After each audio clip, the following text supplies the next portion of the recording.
Assalamualaikum warahmatullahi wabarakatuh. Halo teman-teman podcast Kelompok 7. Kembali lagi dengan aku Adel sebagai host yang akan nemenin kalian dalam ngobrol santai tapi penuh makna. Pembahasan kita pada episode kali ini cukup dalam ya, tapi sangat relevan gitu ya untuk teman-teman yang ingin hidup lebih bermakna, bukan hanya untuk diri sendiri tetapi juga untuk orang sekitar. Nah, tema pada episode kali ini tuh yaitu peran zakat, infak, sedekah dalam perekonomian masyarakat. Seperti yang teman-teman lihat, di sini aku nggak sendirian nih. Aku ditemani oleh teman-teman yang sangat kece ini. Mungkin sebelum itu kita akan perkenalan dulu nih, dimulai dari Andi. Halo semuanya, wah aku seneng banget sih bisa ikut ngobrol di episode kali ini. Wah, kemudian Ina. Halo semuanya, wah aku semangat banget nih buat bahas soal zakat, infak, dan sedekah ini. Karena kita itu bukan cuma tahu, tapi benar-benar paham gitu gimana si zakat, infak, dan sedekah ini penting buat perekonomian masyarakat. Wah, sangat menarik. Kemudian bisakah ini? Halo semuanya, aku juga senang banget nih bisa diskusi bareng teman-teman semuanya mengenai tema ini. Apalagi tema ini tuh dapat menambah wawasan aku sendiri. Dan yang terakhir, Maya. Hai semuanya, aku juga excited banget gitu ya, karena pada hari ini temanya tuh kadang dianggap sepele gitu ya, padahal dampaknya tuh gede banget. Wah, setuju banget tuh. Kita akan mulai masuk ke pembahasan yang sangat menarik. Mungkin kita bisa mulai dari hal yang dasar-dasar dulu nih. Mungkin teman-teman juga masih suka bingung ya, apa sih zakat, infak, dan sedekah itu? Mungkin bisa ada yang bantu bisa jelasin aku apa sih pengertian atau secara singkatnya aja gitu. Apa itu zakat, infak, dan sedekah? Karena orang-orang itu kadang masih suka bingung nih. Oke, jadi sepemahaman aku gitu ya, kalau misalnya zakat itu merupakan ibadah yang wajib, kayak misalkan zakat fitrah gitu kan, itu wajib kita keluarkan di setiap Ramadan gitu ya. Terus juga di zakat itu biasanya ada syarat dan ketentuannya gitu, jadi dilihat dari harta kita itu jumlahnya mencapai nisab atau enggak. Terus dilihat juga apakah harta itu kita miliki selama 1 tahun atau enggak. Terus untuk infak itu biasa lebih luas, jadi sifatnya sunnah gitu ya. Dan juga nggak ada syarat tertentu dan bisa dilakukan kapan aja, bahkan setiap hari pun bisa. Terus untuk sedekah itu lebih luas lagi dari infak, bahkan nggak cuma tentang harta atau barang gitu ya, jadi senyum pun bisa menjadi sedekah gitu. Wah, jadi kalau misalnya zakat itu tuh bersikap wajib ya teman-teman, tapi ada syarat dan ketentuannya. Kalau misalnya infak itu lebih luas, tapi bersifat sunnah gitu. Dan yang terakhir itu sedekah. Nah, kalau sedekah ini lebih luas lagi gitu, dan bukan cuma tentang uang dan tentang uang dan barang gitu ya. Bahkan katanya senyum aja tuh bisa menjadi sedekah. Jadi buat teman-teman yang punya sedekah, dengan senyum pun udah termasuk sedekah. Oke. Jadi meskipun kelihatannya mirip dari segi bentuk dan hukumnya itu cukup berbeda ya. Ya betul banget. Nah, menariknya juga kan tadi zakat itu wajib ya, dan juga ada ketentuannya. Namun sebagian orang itu kadang nggak tahu dampak dari zakat itu apa gitu. Nah, ngomongin dampak nih, mungkin kita bisa masuk ke peran ekonominya. Menurut kamu gimana sih zakat itu bisa ngaruh ke perekonomian? Menurut aku zakat itu memiliki potensi yang luar biasa besar sekali ya, karena kalau misalnya zakat itu dikeluarkan dengan benar dan disalurkan kepada orang yang membutuhkan juga, itu bisa mengurangi angka kemiskinan. Misalnya gini deh, kita menyalurkan zakat ke program produktif zakat, lalu disalurkan lagi untuk membantu misalnya pengangguran, kita kasih modal dia usaha. Nah, dampaknya itu kan pasti bermanfaat banget ya, dia jadi punya pekerjaan, penghasilan, dan juga bisa hidup mandiri, dan tentunya juga dia bisa bermanfaat bagi orang lain gitu. Oh iya, jangan lupa juga dari sisi ekonomi makronya, karena itu tuh dampaknya terasa banget gitu. Misalkan orang-orang yang tadinya nggak mampu buat belanja jadi bisa belanja karena terbantu sama zakat atau program produktif lainnya. Oh iya, dari zakat juga bisa mengurangi ketimpangan sosial gitu loh. Artinya di sini tuh yang orang kaya itu gak bakal kaya sendiri gitu. Jadi ada distribusinya ke orang lain gitu. Jadi tetap adil semuanya gitu. Masya Allah, ternyata dampaknya itu berlapis ya. Setelah tadi kita ngomongin zakat, mungkin kita bisa geser sedikit ke infak dan sedekah. Mungkin ada yang bisa ngasih tahu aku kira-kira kontribusi infak dari sedekah terhadap ekonomi itu apa sih?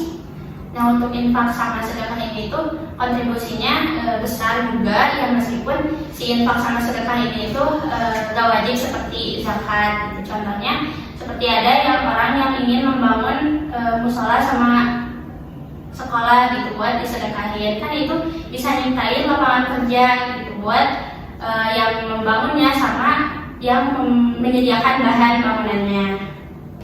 Aku juga pernah lihat gitu ya dari data Baznas, kalau misalkan nilai sedekah di Indonesia itu mencapai sekitar triliunan rupiah gitu di Indonesia gitu ya.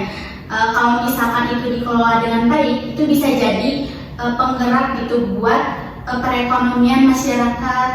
Oke, wah jadi selama ini kita melihat sedekah itu kayak yang kecil banget gitu ya. Padahal jika dikumpulkan dan disalurkan dengan benar, itu tuh bisa menjadi penggerak ekonomi untuk masyarakat. Betul sekali. Nah, jangan lupa juga sama efek psikologisnya. Jadi orang yang suka bersedekah atau berinfak itu biasanya lebih berempati gitu ya, dan hubungan sosial itu jadi lebih harmonis gitu. Betul banget, tadi setelah tadi tuh aku agak notice ada basnas gitu ya. Sekarang aku tuh pengen tahu gitu, menurut kalian seberapa penting sih peran lembaga penyaluran zakat seperti basnas itu? Kalau menurut aku sendiri, kalau ditanya penting atau tidak, penting ya lembaga tersebut, karena itu adalah penghubung antara mustahik dan muzaki buat menyalurkan haknya itu zakat gitu. Jadi nggak cuma ngumpulin uang, tapi juga mendistribusikannya ke orang yang benar-benar tepat sasaran seperti itu. Nah iya, aku setuju banget sama Henny gitu ya, karena sekarang juga kan makin banyak lembaga zakat yang beralih ke sistem digital. Jadi bayar zakat sama sedekahnya itu bisa di rumah dan lewat aplikasi itu. Iya, dan juga di mana saat lembaga bersikap amanah gitu ya, nanti kepercayaan itu kan akan tumbuh gitu. Dan kalau misalkan udah ada kepercayaan gitu, jadi kita ataupun orang di sekitar kita tuh bakal jadi mau atau jadi bergerak ya itu buat sedekah gitu kan. Oke, berarti amanah untuk suatu lembaga penyaluran zakat itu sangat-sangat penting gitu ya, karena dengan amanah yang dijalankan dengan benar itu tuh bisa membangun kepercayaan untuk masyarakat dan bisa bikin masyarakat itu makin semangat gitu ya untuk berbagi dan nggak ragu lagi gitu.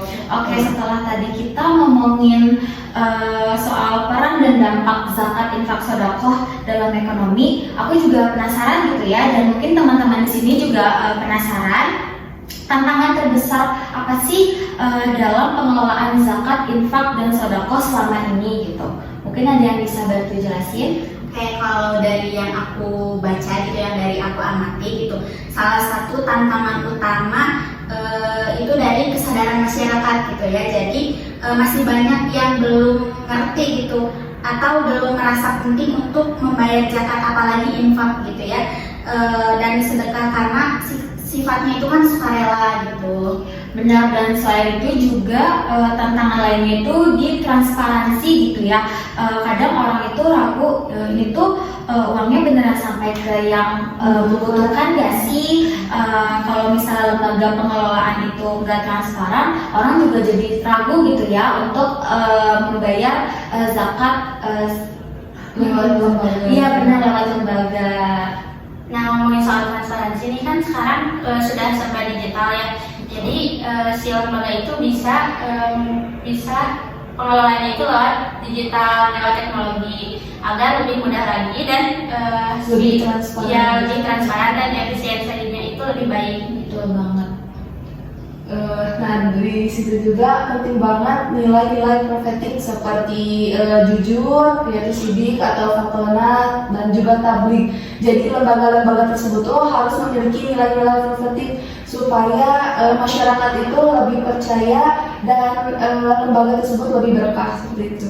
Masya Allah, jadi zakat infak sedekah ini tuh nggak cuma soal hitung-hitungan uang ya, tapi juga soal nilai-nilai akhlak mulia yang kita jalankan. Sekarang mungkin sebelum kita tutup dan sedihnya gitu ya, kita akan berakhir di sini. Aku mau teman-teman tuh ngasih kata-kata yang positif gitu untuk pendengar kita di sini. Mungkin bisa dimulai dari Andi. Oke, kalau dari aku, rezeki itu bukan tentang jumlah gitu ya, tapi tentang kepedulian, dan sedikit apapun nominalnya akan menjadi berkah gitu nantinya. Oke, kalau dari aku mungkin jangan tunggu dulu kaya untuk sedekah, karena dengan sedekah ini bisa menuju kita untuk menuju keberkahan. Kalau dari aku, zakat itu bukan beban tapi solusi, yaitu kunci keadilan yang selama ini kita cari. Oke, mungkin kalau dari aku, ekonomi itu bisa runtuh karena kita serakah gitu ya, tapi bisa bangkit kalau misalkan kita itu peduli gitu. Jadi mulai hari ini, dari detik ini juga, marilah kita bersedekah untuk bisa mensejahterakan rakyat yang membutuhkan. Masya Allah, luar biasa ya teman-teman di sini. Oke, mungkin aku ingin berterima kasih gitu ya kepada Andi, Lina, Maya, dan Heni. Juga buat kalian semua yang sudah mendengarkan sampai akhir.